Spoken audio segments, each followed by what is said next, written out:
Hey guys, Trevor from Emerald City Guitars. I've got a really cool Strat to show you all today.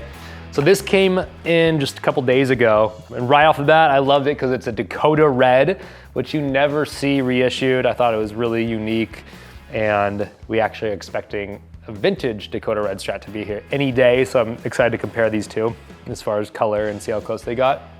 Interesting thing about this guitar is the body, serial number, all that is a 2012 vintage reissue of a 65 Strat. So vintage reissue, gray bottoms. The neck is dated 2018, so I don't know if that's late to leave the factory replacement under a warranty, or somebody, one of the previous owners, just switched that out because they preferred that profile or whatever. Whatever they did, they worked some magic because this guitar is killer. We have Nick Mardon doing demos, and this was one that he was just freaking out over. And I was very excited to see that the tonal quality and playability stacked up to how cool it looks. And yeah, I mean, for me, this is a really sweet guitar because obviously it's your classic Strat, rosewood slab board, really nice standard medium C profile. So it has these vintage reissue specs that I really like, but it's not your typical sunburst blonde, black. It's a cool, and it's not even your typical red. Dakota red is rarely seen. You usually see candy apple red or fiesta red. So I thought this was a really cool homage to, you know, all the vintage geeks who love those kind of weird, obscure, vintage custom colors. And Dakota red to me is a lot more true than like a fiesta red, which sometimes has a little bit of orange to it or just a little bit brighter. And candy apple, you start getting metallic, and that also, you'll see some orange. This is a really straight up red, not quite fire truck red, but just a really cool deep red. And if you stack it up to any of those other colors that they're putting out right now, it really does pop out. The white pick guard looks really good. Great contrast on this too. Or candy apple, fiesta, a lot of times you see that mint green guard, but this just looks right on it. So really good weight, and the pickups are awesome. Like I said, they're the gray bottom reissues, so they're kind of doing that 65 Strat tone, which to me is honestly one of the best sounding Strat eras. I think they just sound exactly how we've configured Strats to sound like in our head and imagination. Anyways, today, Super Reverb next to us, it's a 1965. You probably saw the 66 that we did a couple days ago. This came in during that process and it sounds equally good. They're almost identical, but this one's a little bit earlier. It's got some 64 transformers, so really on the cusp of 65. I thought it'd be kind of cool to match up a 65 Super Reverb with a 65 reissue, keep those numbers the same, why not? Nick Mardon is in here today, so he's gonna take this Dakota red Strat, plug it through the Super Reverb, just gonna see how it sounds.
Thank you guys so much. That was a 1965 reissue Strat in Dakota Red and a 1965 Super Reverb. See you next time.